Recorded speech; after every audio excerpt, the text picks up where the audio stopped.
WhatsApp का नया feature, एक साथ 4 डिवाइसेस कर सकेंगे कनेक्ट।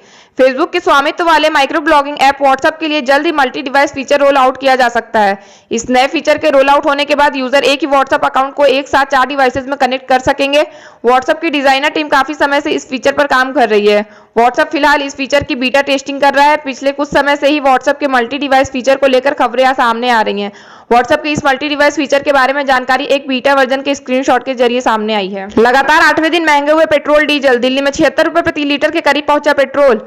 तेल विपणन कंपनियों ने देश में पेट्रोल डीजल की कीमतों में रविवार को लगातार 8वें दिन बड़ी बढ़ोतरी की। देश की सबसे बड़ी तेल विपणन कंपनी इंडियन ऑयल कॉर्पोरेशन के अनुसार राष्ट्रीय राजधानी दिल्ली में पेट्रोल की कीमत आज 62 पैसे बढ़कर 75.78 रुपए प्रति लीटर पहुंच गई, जो इस साल 13 जनवरी के बाद उच्चतम स्तर है। डीजल की कीमत भी 64 पैसे बढ़कर 74.03 रुपए प्रति लीटर पर पहुंच गई, जो 28 अक्टूबर 2018 के बाद का उच्चतम स्तर है। यह 8 दिन में सबसे बड़ी वृद्धि है। देश में कई हिस्सों में भारी बारिश का अलर्ट। देश के दक्षिणी हिस्सों में मानसून का आगमन हो चुका है। मानसून सामान्य रफ्तार से आगे बढ़ रहा है। दक्षिण भारत और गोवा को पार करते हुए महाराष्ट्र, छत्तीसगढ़, उड़ीसा के अधिकांश हिस्सों में पहुंच चुका है। अगले 24 घंटे के दौरान पश्चिम बंगाल, झारखंड, बिहार, उड़ीसा के कुछ हिस्सों, छत्तीसगढ़, दक्षिण पूर्वी मध्य प्रदेश, तटीय कर्नाटक, कोंकण, गोवा और गुजरात क्षेत्र में हल्की से मध्यम बारिश जारी रहने के आसार हैं।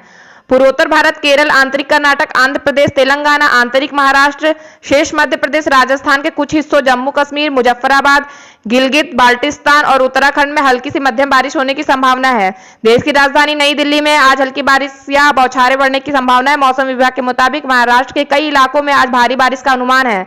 इसको लेकर अलर्ट भी जारी किया गया है। अब गूगल सर्च के जरिए मिलेगी नजदीकी कोविड-19 टेस्ट सेंटर की जानकारी। मैप करेगा पहुंचने में मदद। अब आप गूगल पर अपने नजदीकी कोविड-19 जांच सेंटर को सर्च कर सकते हैं। गूगल ने शुक्रवार को कहा कि उसने अपने गूगल सर्च असिस्टेंट और मैप सेवाओं पर नजदीकी कोविड-19 टेस्ट सेंटर का पता बताने की सुविधा शुरू की है। कंपनी ने एक बयान में कहा कि इसके लिए वह भारतीय आयुर्विज्ञान अनुसंधान परिषद (ICMR) और माईगॉव पोर्टल के साथ काम कर रही है। 9 भाषाओं में होगा उपलब्ध। गूगल का यह फीचर अंग्रेजी के अलावा 8 भाषाओं में उपलब्ध होगा। इसमें हिंदी, बांग्ला, तेलुगु, तमिल, मलयालम, कन्नड़, मराठी और गुजराती भाषा शामिल है।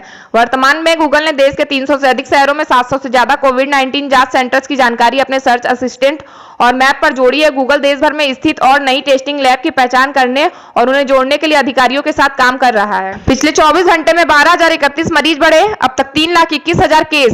दिल्ली में 10 से 49 बेड के सभी नर्सिंग होम कोविड अस्पताल घोषित। देश में कोरोना संक्रमितों की संख्या 3,21,626 हो गई है। शनिवार को एक दिन में सबसे ज्यादा 12,031 नए मरीज सामने आए। ये आंकड़े covid19india.org के मुताबिक है। उधर दिल्ली में कोरोना के मरीजों की बढ़ती संख्या को देखते हुए राज्य सरकार ने 10 से 49 बेड की कैपेसिटी वाले सभी मल्टी स्पेशलिटी नर्सिंग होम को कोविड-19 नर्सिंग अस्पताल घोषित कर दिया। सरकार के मुताबिक ऐसे सभी नर्सिंग होम को 3 दिन के अंदर कोविड मरीजों को एडमिट करने के लिए खुद को तैयार करना होगा। अगर ऐसा नहीं किया गया तो उनके खिलाफ कार्रवाई की जाएगी। उधर दिल्ली में कोरोना के हालात पर गृह मंत्री अमित शाह, मुख्यमंत्री अरविंद केजरीवाल और LG अनिल बैजल के साथ आज सुबह 11 बजे बैठक करेंगे। इसमें केंद्रीय स्वास्थ्य मंत्री हर्षवर्धन भी शामिल होंगे। दिल्ली में शनिवार को 2,134 संक्रमित बढ़े। अब राजधानी में संक्रमितों की संख्या 38,958 हो गई है।